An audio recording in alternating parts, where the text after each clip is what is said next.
Your Royal Highnesses, Your Excellencies, ladies and gentlemen, allow me to introduce onto the stage Robert Friedland.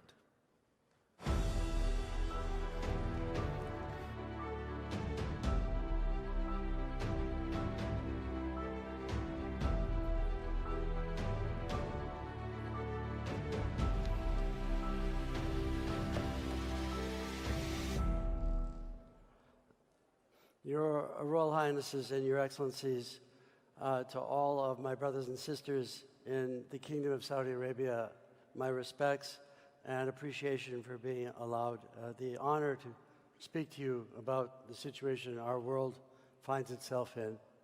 So let's see if this works.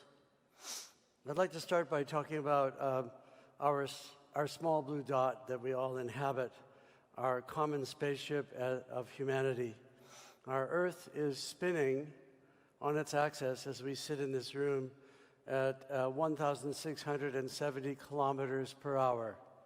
We're spinning. And we're orbiting the sun on our spaceship, on our small blue dot, at 67,000 kilometers per hour. That means that every second we're moving 30 kilometers as we orbit our sun. And our solar system is orbiting in its own galaxy at 490,000 miles per hour, or 220 kilometers per second. And so all of humanity is living on this tiny, small blue dot. And to quote Carl Sagan, this is our home, this is us. On this small blue dot is everyone we love, everyone we know, everyone we ever heard of, every human being who ever was, or who have lived their lives. And so there's only one God. We all come from that same one God, and we all face common problems in humanity. And I believe firmly in my heart that the young Saudi generation is in a position to do a huge amount of good for the world. And hence I'm honored and excited to be here and address you about the silly little subject of mining, which is a tiny fraction of what we do, but the most basic of all industries. So the most interesting metal we have in this world is copper metal. As a species, to build this auditorium and to build the city of Riyadh and to build the city of New York and our modern global economy, as we evolved over hundreds of thousands of years, we have mined 700,000 metric tons of copper. So just to give you an idea how big that is, let's take a look at the oil and gas industry. The greatest discovery, mineral discovery, that has ever occurred on this small blue dot of a spaceship is the discovery of the Ghawar oil field in eastern Saudi Arabia in your Friedland Basin. It was found by a small American oil company, quite small, you could call it a junior, working in conjunction with King Abdulaziz, and that was the largest discovery of a mineral asset, the largest discovery of a mineral asset of any kind on this small blue dot. So if you look at the scale of the oil industry, which has given us all modern society, all food, all education, all buildings, all hospitals have depended on the energy from hydrocarbon, and we will continue to depend on that energy from hydrocarbon for a long time. And even an electric car is 25% hydrocarbon by weight for the plastics involved in making it lighter. But the problem is that if we are to reduce the consumption of oil, we're looking at those magic metals, and that block of copper I showed you is up there in the upper right-hand side. So you have the idea of the copper industry compared to oil. The mining industry is tiny, tiny, tiny compared to the oil and gas industry. And so we think it's highly strategic for Saudi Arabia to lead the reinvention of mining, because we don't mine in order to make money. We mine as a means to an end. And what is that end? Why do we go mining? We mine because it is the most basic of industries in human development. In fact, everything we do, we either grow it agriculturally or we mine it. And yes, the development of Ghawar is mining. The development of oil and gas is mining. The oil well that finds that is a mine. It's something given to us by Allah that we can extract at a profit as a business. But mining itself is in the process of being reinvented. We are now talking about making everything electric. We don't know to what degree this can actually be achieved. Can we really have electric motorcycles and electric airplanes and electric taxis and electric microwave ovens and the cloud and the broadband? It's all electric, ladies and gentlemen. When you do a Google search, you're using a lot of electrical energy. It's not free. And so I'm going to tell you a little bit about how the Ivanhoe Group of companies is addressing this issue, and then I'd like to put it into context of this great country with so much unexplored mineral potential.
Renewable energy is absurdly energy intensive.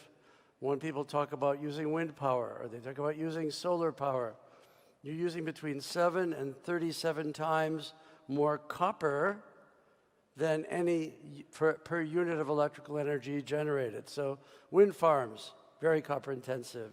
Solar power, very copper intensive. And so behind us, Allah has only given us one periodic table in the known universe. And there are 8 or 9 metals in that periodic table that we must rely on if we are to make any progress on the reduction of hydrocarbon and making a better world. And hydrocarbon is not a bad thing. Hydrocarbon has brought us to the current state of human civilization. So every global turbine fleet, we need another 5 million tons of copper by 2028. In industrialization, 2028 is tomorrow morning. Vision 2030 is tomorrow morning in the history of our species. There'll be none of these giant wind farms without copper metal. Copper is the electric vehicle story. It depends on copper completely. In 2030, we'll have at least 20 million EV charging points globally. We'll need a 250% increase in current copper consumption just to do that. And by 2040, we'll need 4 million tons a year just for passenger vehicles.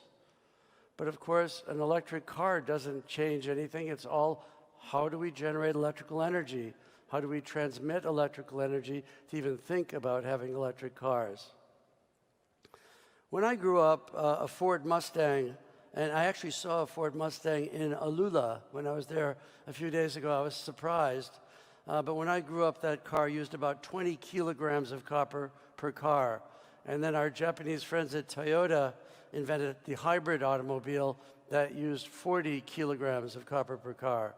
And if you build a Lucid car or you build a Tesla, you're using at least 100 kilograms of copper per car. You can see you're already up 500% per car.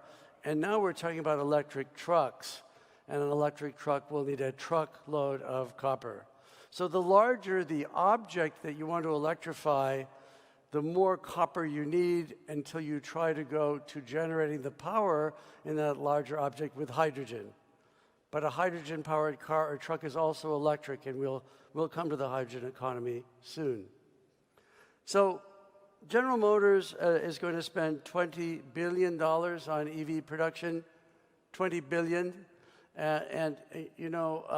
Mary Barra says we need millions of EVs on the road to make a meaningful impact towards building a zero-emission world. That's crazy.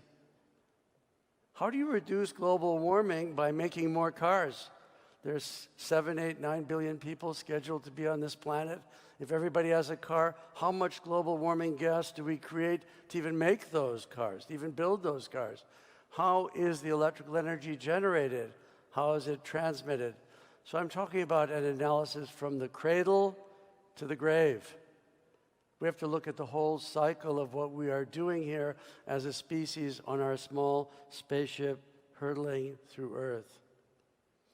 Volkswagen is saying that they're going to be the world's largest EV manufacturer in 6 short years, 22 million EVs a year. They claim they're going to be the biggest.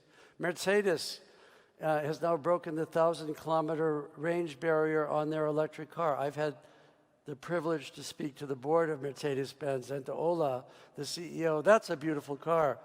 All of your kids will want one of those cars. They're amazing. They're fantastic. But we have to think about what it takes to even begin to realize that vision.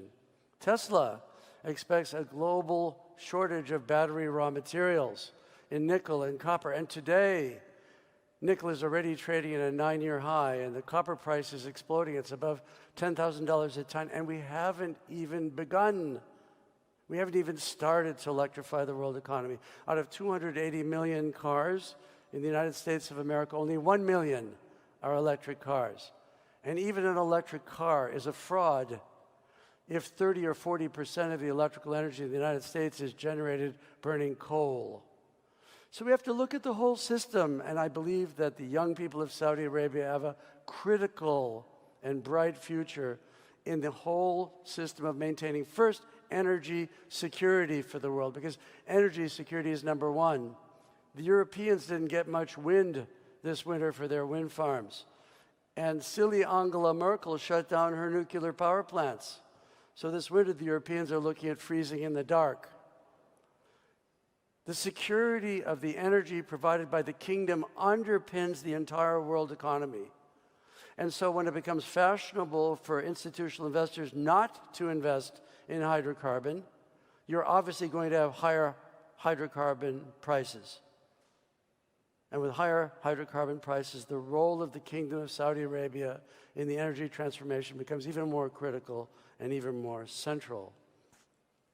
You know, if you go to Los Angeles now, you want to be careful because some of the police cars are made by Tesla, and they go 0 to 60 in 2.8 seconds. They will catch you. I don't know if I'd want to give one of my grandson a car like this because it pushes your eyeballs into the back of your head. It accelerates so fast. An electric car is fantastic. It has unparalleled torque. Nothing matches the torque of an electric motor. And the electric motor can last 1,000 miles. But again, cradle to grave. We have to look womb to tomb. We have to look at the whole system and see how we can work together on this pale blue dot. So just for the electrification of the automobile, which is trivial, it's a small subset of what we need to do, we're going to have to use a 10-fold increase in copper metal. And if we don't have that copper metal, we're back to having conventional hydrocarbon driving our cars. And then the next frontier, of course, are the aircraft. In Dubai, for example, we're going to have vertical takeoff taxis. And these are all running on electric motors, but they're not really electric. They have to be charged with electrical energy generated somehow. I want to tell you that there's a kind of a blessing that Allah was so kind to give this country the greatest resource of oil, and you've had the luxury to wait a generation or two before you consider the incredible mineral wealth that is also present in this country other than oil and gas. Just as Saudi Aramco has just announced an enormous unconventional gas reservoir, and the oil and gas industry has seen its technology and its literal targets of the gift given to us by our God in the earth. Our technology in mining is also very advanced, and now the time has come to explore the riches of Saudi Arabia. A few words on the hydrogen century. There is Emmanuel Macron, the president of France, looking at the hydrogen economy. As we get into larger and larger vehicles, they will not run on batteries. They will run on hydrogen fuel cells. But the hydrogen fuel cell is just a way of making electrical energy. So that's an electric train relying on hydrogen. And the kingdom is a leader in the development of both blue and green hydrogen. The visionary concept to do this from His Royal Highness Mohammed bin Salman is amazing and will definitely lead the world. So if we look at a hydrogen fuel cell car, it depends in the proton exchange membrane on the element platinum.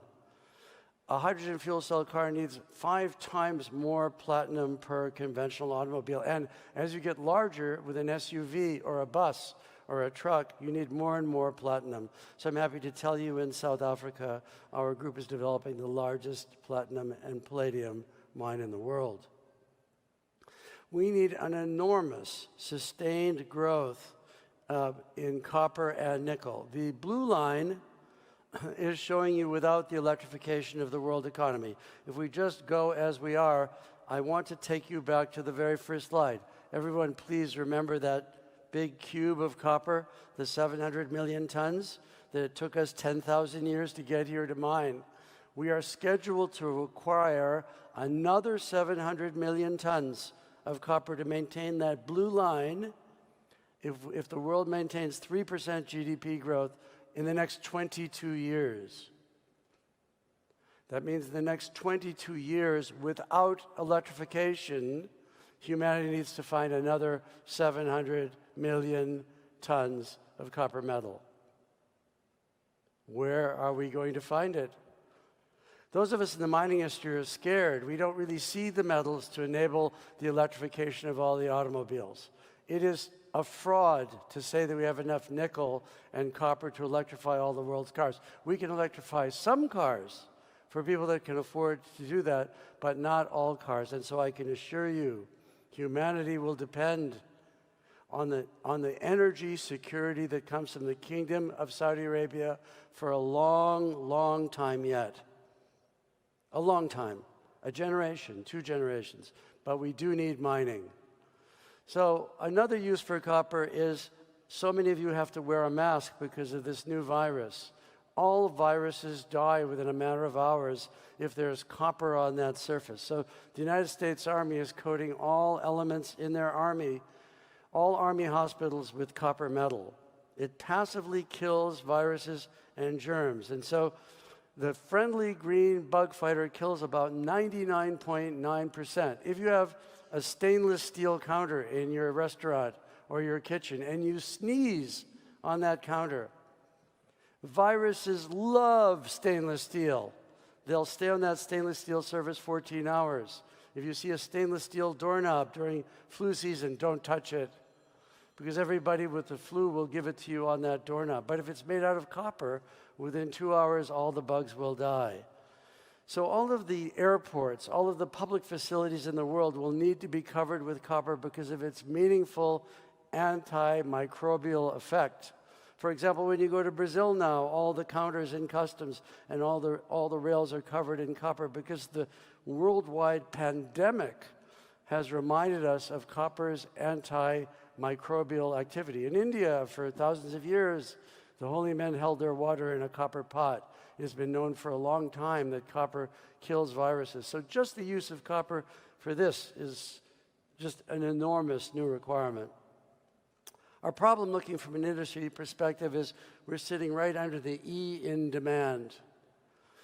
We just don't have the copper mines that the world requires, even to talk legitimately about electrification. And the whole process of how we mine, where we mine, how we discover the mines has to be completely rethought. We are heading for a massive deficit of global copper by 2030, and that, of course, is closely related to the issue of water.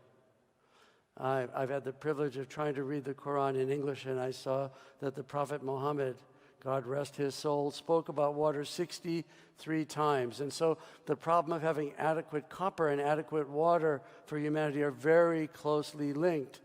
And so we need to find the proper principles under which we engage in economic development. And again, I believe the young people of Saudi Arabia can play a critical role for the African continent. And if we're going to find the metals, Your Excellencies, if we're going to find the metals for the world, it won't only be in Saudi Arabia, it will be in the continent of Africa. Allah has given Africa the greatest resource of metals, which is why China has put so much money into Africa. In general, the Americans are present in Africa only by their absence, but the Chinese are everywhere. And it's time now for Saudi Arabia to play that role with Islamic principles to help develop the African continent, because they have the metals the world needs for the energy transformation. Since 1900, the energy required to produce copper has increased 16 times. And the water consumption per unit of copper has doubled because the grade of copper that we are mining is getting lower. We need about 2 cubic meters of water for every cubic meter of rock we mine. So as we mine lower and lower grade ores, like in Chile or Peru, we're using more and more electricity or creating more and more global warming gas per unit of metal produced. So high grade is very critical. Hydroelectricity is very critical. Nuclear power can be very, very critical. Unconventional gas can be very, very critical, and we're going to need unconventional gas for a long, long time, and LNG. Conservatively, hyper-conservatively in this period, which I like to call the revenge of the miners, conservatively, the world will need to invest $240 billion in the next 5 years to even begin to meet growing metals demand. Yesterday, Goldman Sachs said we're beginning a 10 to 20-year period where the price of these metals would do nothing but go up. Of course, Allah could send an asteroid at a low angle to destroy the Earth. Of course, a species from another planet far away could come here and cause us all to act in a unified human species. But no, what the likeliest course of human activity in the next decade is we are in desperate need of these metals. We have a group of companies that would be honored to work with the Kingdom of Saudi Arabia and especially its younger generation. And all of these companies want to contribute to the solution rather than being the part of the problem. That picture is our mine in the Democratic Republic of the Congo, a country that desperately needs to develop its massive copper endowment. If I came from Mars and I was a Martian and I flew here in my flying saucer, my masters would send me to the Congo because that is where Allah has put the most copper. Just as Allah put the Gawar field in Saudi Arabia, it is the Congolese that have the largest endowment of copper metal. And they have 90 million people there, and they need these assets to be developed in a responsible way. Our reward for doing this properly the last 3 years is to be basically the best performing mining company in the world. You can see the mining industry there: Freeport, First Quantum, Anglo-American, BHP, Barrick, Newcrest. Why is the price of the shares of Ivanhoe Mines going up? Because the world needs the copper. We are not mining to make money. That's a stupid motivation because we're all here momentarily and then we will meet our maker. Life is short and we have to worry about successive generations. I'd like to remind this audience that inshallah, I'm scheduled to be 36 years old for the second time this year. So as one gets older, we're only worried about our footprints in the sand. Great companies need capital to expand their vision, and Saudi Arabia can be a global source of capital for responsible mining. I would like to talk to you a little bit about disruptive technology, which came from the French and American governments. We have a technology cluster that was formerly used only for strategic weaponry. Human beings are very good at killing each other. This technology was used in nuclear weaponry, and it was also used in electromagnetic pulse weaponry. The French government gave us permission to use these technologies in the civilian sector.